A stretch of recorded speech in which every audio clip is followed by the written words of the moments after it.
সপ্তমীর দিন দুপুরবেলা আমরা সবাই মিলে চলে আসলাম আমাদের ফরিদপুরের কাচ্চি ভাইতে কাচ্চি খেতে। আমাদের বাচ্চারা সবাই কাচ্চি খেতে অনেক পছন্দ করে। বছরে এই 5টা দিন একটু ভিন্ন রকম না হলে কি হয়। আমার বাবা আমাদের সাথে আসছে, আমার মা কোথাও যেতে চায় না।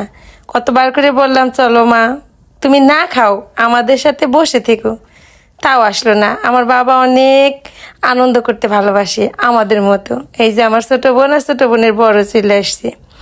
আমরা সব বোনেরা মিলে প্ল্যানিং করলাম যে দুপুরবেলা আমরা সবাই একসাথে মা বাবাকে নিয়ে বাইরে খাবো। এই যে আমার মেজো বোন সেও চলে আসছে, তা অনেকটা সময় পরে। সে সব সময় এমন করে, যে কোনো অনুষ্ঠানে আমরা সবাই আগে আগে চলে আসবো আর সে আসবে পরে। আর আসার পর তার বর ওই যে খাবার আসতে দেরি হইলে তার মাথা নষ্ট, সবাই খাবারের জন্য অপেক্ষা করছে আর তার বর শশা খাচ্ছে। আর ওই যে ওইদিকে আমাদের বাড়ির ছোট জামাই আছে, তো সবাই এই যে সেলফি রোগে আক্রান্ত, সবাই সেলফি তুলতে ব্যস্ত। ওইদিকে খাবার আসে না বলে এই যে আমার মেজো বোনের বর তখন থেকে শশা খেয়েই যাচ্ছে। এই হচ্ছে এই বেচারার অবস্থা। বেচারা যেখানেই যায় খাবার আসতে দেরি করলে পরে বেচারার মাথা গরম হয়ে যায়। ওই যে ছোট জামাইও মনের কষ্টে পেটের ক্ষুধা নিয়ে শশা খায়। ওই যে আমার উনিও এই একই কাজ করতেছে। তো অবশেষে অনেক অপেক্ষার পর আমাদের সবার খাবার আসলো। সবাই মিলে খাওয়া দাওয়া করলাম। খাওয়া দাওয়া করে আমরা চলে আসলাম মেজো বোনের বাসায়। রেস্টুরেন্টের পাশেই হচ্ছে আমার মেজো বোনের বাসা। বেচারার একটু বাবার বাড়িতে এসে শান্তি নেই। বেচারা আসছে বাবার বাড়িতে, তারপরে ওইখান থেকে খাওয়া দাওয়া করে বললাম এখন বাবার বাড়ি যেতে হবে না, তোমার বাসায় চলো, যে আড্ডা দিয়ে আসি। তো সবাই মিলে আসছি মেজো বোনের বাসায়। আমার মেজো বোন সে নিজে কিছু খাবে না, কিন্তু সবাইকে জোর করে খাওয়াবে। সে কিন্তু কখনো ভুলেও একটা মিষ্টি খাইতে চাইবে না, জোর করে সবাইকে খাওয়াবে। খাওয়াইতে মানুষকে অনেক বেশি পছন্দ করে। সে নিজে হাতে অনেক রান্না করবে, সবাইকে তৃপ্তি করে খাওয়াবে, এইটাই তার আলাদা একটা সুখ। সে মানুষকে ভালোবেসে রান্না করে খাওয়াইতে অনেক পছন্দ করে। যে দেখেন খাইতেই হবে, ও যদি একবার বলে যে এটা খাবা, খাইতে হবে, না খাওয়া পর্যন্ত ছাড়বে না।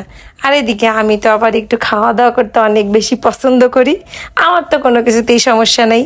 তো খাওয়া দাওয়া করলাম আর তারপরে এই যে গল্প গুজব আড্ডা তো অনেক হয়েছে। এরপরে বসলাম মেহেদি পড়তে। আমার না মেহেদি পড়তে অনেক ভালো লাগে। যে কোনো অনুষ্ঠানে আসলেই আমি আমার বোনদের কাছে আগে আবদার করি যে আমার হাতে কিন্তু মেহেদি পরাই দিবা। তো আমরা প্রত্যেক বছর হচ্ছে ষষ্ঠীর দিন রাতের বেলা মেহেদি পড়ি। আমার বোনেরা সবাই কিন্তু ষষ্ঠীর দিন রাতের বেলা মেহেদি পড়ছে। আমি আর সময় পাই না এই মেহেদি পরার। তো ভাবলাম বোনের বাসায় আসছি, কিছু সময় পরে বাসায় যাবো, এই সুযোগে মেহেদিটা পরে নিই। তো মেহেদি পরলাম। আর এটা ছিল রাত 10টার সময়। আমি, আমার মেজো বোন, সেজো বোন, আমার মেজো বোনের বর, এই যে আমাদের বাচ্চাদেরকে নিয়ে আমরা একটু ঘুরতে বের হইলাম। তো আমরা সবাই মিলে গিয়েছিলাম হচ্ছে আমাদের শোভারামপুর এলাকায়। ওইখানে বেশ ভালোই আনন্দ করে। তো ওইখানে গিয়ে আমরা সবাই মিলে এই তো বসলাম, বাদাম খেলাম বসে, পাপড় খেলাম। মাঝে কত সময় কারেন্ট ছিল না। গতকালকে ঘুরতে বের হওয়ার পরে এত বিরক্ত লাগছে, 2-3 বার করে কারেন্ট চলে গেছে আর কারেন্ট আসে না। তো চৌধুরীপাড়ায় আসলাম এরপরে শোভারামপুরে ঘুরে। এটা হচ্ছে আমাদের চৌধুরীপাড়া। তো এইখানেও কিন্তু অনেক আনন্দ করে। অনেক সময় কারেন্ট ছিল না, আমরা তো কারেন্ট আসার জন্য অপেক্ষা করতেছিলাম বসে। অবশেষে কারেন্ট আসলো, আমরা অনেকটা সময় এখানে থাকলাম। আর তারপরে রাত বাজে তখন 12টা, আমরা বাসায় আসলাম।